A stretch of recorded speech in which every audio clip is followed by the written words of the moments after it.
Just 20 minutes before Bigg Boss promo release అయింది. Promo చూస్తుంటేనే నాకు పిచ్చ కోపం వస్తుంది ఒకరి పైన, అది నిఖిల్ పైన. అసలు నిఖిల్ ఎందుకు గేమ్ ఇలా ఆడుతున్నాడు, ఎవరు మాటలేనేసి ఆడుతున్నాడు, అసలు అతను ఆలోచిస్తున్నాడా లేదా? ఓన్లీ గేమ్స్ పరంగానే గెలుస్తున్నాడు కానీ హ్యుమానిటీ పరంగా లేకపోతే నార్మల్గా అతను తనకు కరెక్ట్గా ఉన్నాడా లేదా అని తనకు అర్థమవుతుందో లేదో. నార్మల్గా అతను వేరే అదర్ షోస్లో నేను చూశాను, హీఈస్ వెరీ జెన్యున్ పర్సన్ అనేసి అనుకున్నాను.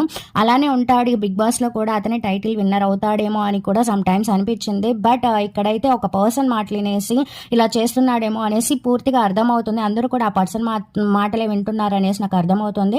అండ్ ఇక్కడ సర్వైవల్ ఆఫ్ ది గేమ్లో సో ఎవరైతే అన్ఫిట్ ఉంటారో వాళ్ళని తీసేయండి అంటే నబిల్ని తీసేస్తారు.